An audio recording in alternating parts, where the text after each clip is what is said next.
Hello and welcome back to the studio. Today is not really an art tutorial, but simply an invitation. Every year for the past 4 or 5 years, I've hosted a drawing challenge during Inktober.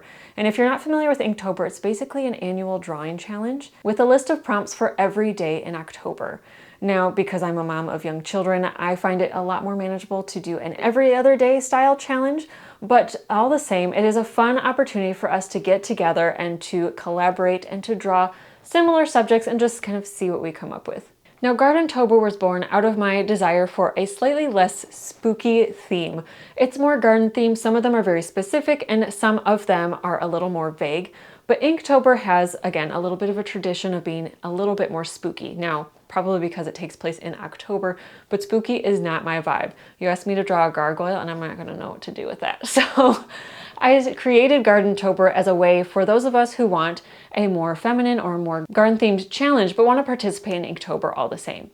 Another thing with Inktober where we vary a little bit for Gardentober is that Inktober is traditionally an ink challenge, thus the name Inktober. And it was actually born out of digital artists wanting to get back to their roots and challenge themselves for that whole month to create at least something with just their hands again instead of relying on the computer. This is very similar. However, Gardentober, I keep it really open for media.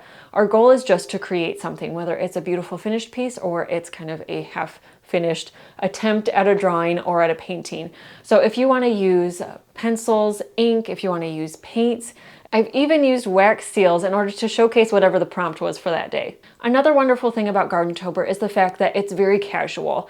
If you're able to participate every single day, again, that's 16 days through the month of October, wonderful. I'm super excited to see what you create.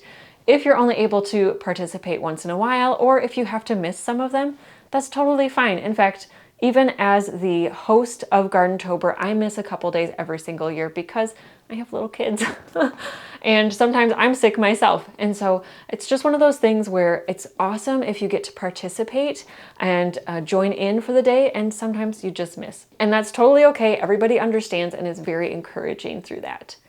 Now, in the past, I've hosted Gardentober specifically and I guess exclusively on Instagram, but this year I'm deciding to bring it to YouTube a little bit more. I'm challenging myself as a little bit of a push to have a video for every single prompt day for the month of October. Oh my goodness, I'm a little bit nervous about that, and I'm sure again that I'll miss 1 or 2 days, but there's a lot of growth opportunity by joining a challenge like this. And I'm excited to dive in to get in my wheels turning a little bit more creatively with my YouTube channel and to kind of step into that and embrace that with this challenge. Again, this is a very casual, very fun and playful challenge, and I hope that you will join me in this year's Gardentober challenge. The prompts are different every year, and I will have the prompts for 2024 listed here.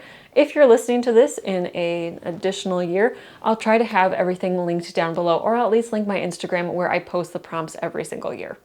Anyway, some of the videos that I will be sharing this month will be more instructional, more similar to the tutorials that I already have on this channel, and some of them will be just draw with me videos. I am so excited for this year to start. I can hardly believe that it's here, and I do genuinely hope that you will join me. Again, it's one of those things that's very casual. If you choose to post on Instagram or to send me an email with your entry, it's a great opportunity to receive some encouragement and some feedback, and it's a great opportunity for you as an artist to continue to grow, whether it is you want to specifically work with a new media, whether you're trying out a different style. By taking some of the decision making out of it with these prompts, you get to be a little bit more creative, get to play around a little bit, but also get to grow. I always find every year that November, my artwork is much stronger than it was in September because I've had that month of intense growth and production right in between. So anyway, I hope that you'll be joining me for Gardentober this year. There's absolutely no memberships, no signing up for anything that you have to do. It's just following the prompts as you feel like you either want to or you have time. And I will be here myself, hopefully every other day in the month of October, to share what I'm creating and learning with you.